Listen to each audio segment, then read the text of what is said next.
Friends, welcome back to our channel tax knowledge, जहां हम आपकी टैक्स रिलेटेड हर query का जवाब देते हैं। दोस्तों, 31 मार्च 2023 आने वाला है और ये फाइनेंशियल ईयर खत्म होने वाला है। तो आज इस वीडियो में मैं आपको बताऊंगा कि 31 मार्च 2023 से पहले आपको क्या-क्या चीजें कर लेनी है, जो कि ये फाइनेंशियल ईयर खत्म होने के बाद आप नहीं कर पाएंगे। तो ये स्टार्ट करते हैं। सबसे पहला काम जो आपको करना है वो है आपको आधार और पैन लिंक करना है, अगर वो लिंक नहीं किया है आपने। दोस्तों, आप जानते ही होंगे कि 31 मार्च 2023 जो है वो आधार और पैन लिंक करने की आखिरी तारीख है। अगर इस डेट तक आधार और पैन लिंक नहीं होता है तो 1 अप्रैल से आपका पैन डीएक्टिवेट हो जाएगा और उसको वापस कैसे रीएक्टिवेट किया जाएगा उसके बारे में अभी तक गवर्नमेंट ने कोई गाइडलाइंस जारी नहीं की है। और ये आधार और पैन लिंक 1000 रुपये का फाइन देके होगा। इसीलिए मेरा सजेशन आपको रहेगा कि आप अपना आधार पैन लिंक स्टेटस ज़रूर चेक कर लें, और अगर लिंक नहीं है और कोई मिसमैच है डेटा में आधार और पैन के, तो आप उसको करेक्ट कराकर इसको 31 मार्च से पहले लिंक ज़रूर करा लें। दूसरा, अगर आप ओल्ड रेजिम टैक्स में सिस्टम में हैं, तो आपको जो टैक्स सेविंग इन्वेस्टमेंट्स है जैसे कि 80C में LIC, PPF, tax saving mutual fund, claim, peak section के अंतर्गत, उसके अलावा NPS, जी में अगर आपको कोई डोनेशन का बेनिफिट लेना है या सेविंग्स इंटरेस्ट का जो आपको बेनिफिट लेना है, तो अगर उसमें से आपका कोई भी इन्वेस्टमेंट अगर पूरा नहीं हुआ है तो उसका पूरा करने का ये राइट टाइम है। अगर आप 31 मार्च तक ये इन्वेस्टमेंट नहीं कर पाते हैं तो आपको इसका कोई बेनिफिट नहीं मिलेगा। तीसरा जो है वो है book 1 lakh profit in LTCG। दोस्तों, आपको पता ही है कि अगर आप शेयर्स में लॉन्ग टर्म प्रॉफिट करते हैं तो उसमें 1 लाख की प्रॉफिट तक आपको कोई टैक्स नहीं लगता है। तो मैं आपको ये सजेस्ट करना चाहूँगा कि अगर आप शेयर्स में डील करते हैं और आपके पोर्टफोलियो में कुछ ऐसे शेयर्स हैं जो लॉन्ग टर्म हो चुके हैं, तो आप उसको ज़रूर चेक करें और ये देखें कि आपके कितने शेयर्स की टोटल प्रॉफिट 1 लाख तक की हो गई है। आप उसको बुक करके अपनी इनकम में उसको ले सकते हैं और उसके ऊपर आपको कोई भी टैक्स नहीं लगेगा। उसके अलावा 15 मार्च 2023 जो है वो एडवांस टैक्स पेमेंट करने की लास्ट डेट है। अगर आपकी टोटल इनकम पे जो टैक्स बनता है वो 10,000 से बेसी है तो आपको एडवांस टैक्स देने की लायबिलिटी होती है। ये अगर आपको कोई एडवांस टैक्स देना है तो 15 तारीख उसकी लास्ट डेट है। अगर आपको वो भी मिस हो जाती है तो आपके पास एक लास्ट अपॉर्चुनिटी रहती है 31 मार्च 2023 तक इसको पेमेंट करने की। इसके अलावा अगला जो है, जो कि 31 मार्च 2023 के बाद आप नहीं कर पाएंगे, वो है अपडेटेड रिटर्न असेसमेंट ईयर 2021 का फाइल करना।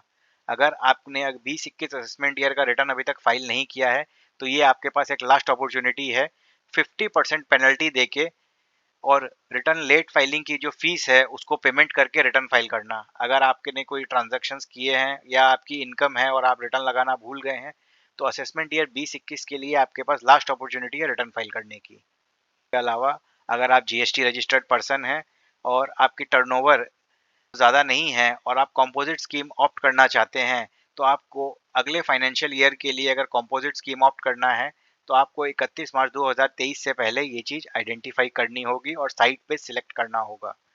उसके अलावा अगर आप क्वार्टरली सिस्टम में रिटर्न फाइल करना चाहते हैं तो उसके लिए भी आपको 31 मार्च से पहले अपना ऑप्शन इंटीमेट करना होगा जीएसटी डिपार्टमेंट को। दोस्तों, अगर आपने कोई पीपीएफ डिपॉजिट अकाउंट खोल रखा है जिसमें आपने कोई भी अमाउंट डिपॉजिट नहीं किया है, तो यहाँ मैं आपको बता देना चाहता हूँ कि आपका अकाउंट जो है वो डीएक्टिवेट हो सकता है। पीपीएफ अकाउंट को रनिंग रखने के लिए आपको हर साल मिनिमम 500 रुपीज़ का डिपॉजिट करना पड़ता है। तो अगर आपने अपने पीपीएफ अकाउंट में एक भी रुपए का डिपॉजिट अभी तक नहीं किया है इस करंट फाइनेंशियल ईयर में, तो 31 मार्च से पहले आपको इसमें मिनिमम 500 रुपये डिपॉजिट कर देना होगा। इसके अलावा 31 मार्च तक आप एक चीज और कर सकते हैं, वो है टैक्स हार्वेस्टिंग कैपिटल गेन के हेड में। जी हाँ दोस्तों, बहुत बार ऐसा होता है कि हम प्रॉफिट तो बुक कर लेते हैं पर लॉस को लेके बैठे रहते हैं। मान लीजिए कि आपने शेयर्स में इस साल short term capital gain earn किया है 4 लाख रुपए का और आपने उसको बुक भी कर लिया है, लेकिन आपके पोर्टफोलियो में आज के दिन 2.5 लाख रुपए का लॉस दिख रहा है।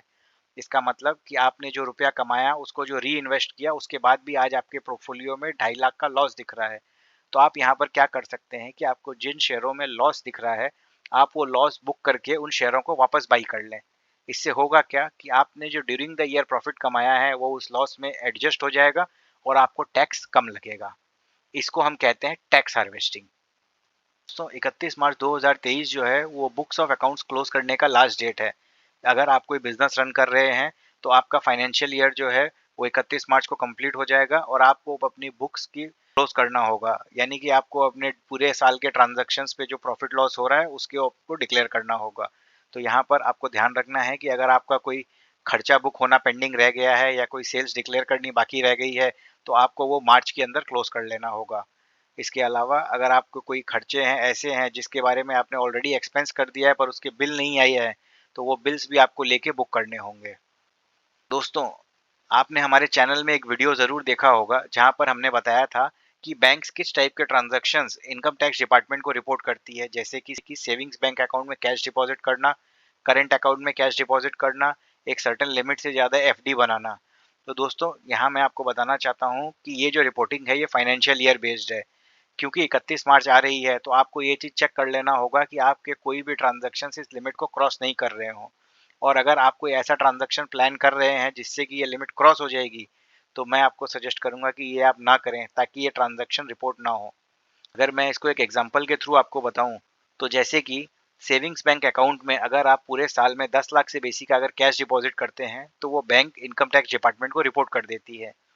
तो मान लीजिए कि अगर आपने अपने अकाउंट में ऑलरेडी 9 लाख रुपए डिपॉजिट कर दिए हैं और आपको और 2 लाख रुपए इस महीने डिपॉजिट करना है, तो मैं आपको सजेस्ट करूंगा कि आप वो 2 लाख को होल्ड करें और उसको आप अगले महीने यानी कि अप्रैल के मंथ में डिपॉजिट करें, ताकि आपका ट्रांजैक्शन जो है वो बैंक की रिपोर्टिंग लिमिट से कम हो जाए और वो इनकम टैक्स में आगे रिपोर्ट ना हो।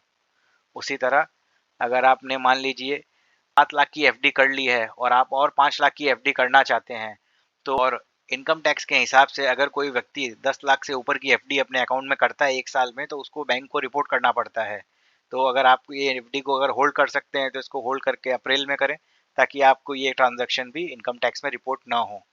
उसके अलावा मार्च का महीना जो है सैलरीड एम्प्लॉइज़ के लिए बहुत ही क्रिटिकल मंथ होता है, क्योंकि इस इनके साल की इनकम का जो टैक्स होता है, वो अगर कोई कम बेसी हो गया है तो वो इस महीने की सैलरी से कट जाता है।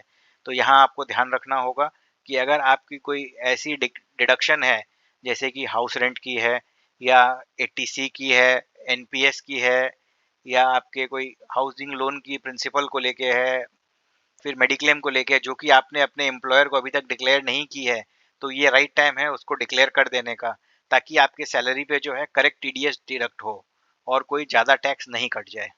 तो दोस्तों, ये कुछ बहुत खास चीज़ें हैं जिसका आपको ध्यान रखना होगा 31 मार्च कंप्लीट होने से पहले। तो आई होप ये वीडियो आपको बहुत पसंद आया होगा। इसी तरह के और वीडियोस के लिए आप हमारे चैनल को सब्सक्राइब कर सकते हैं। Thank you friends.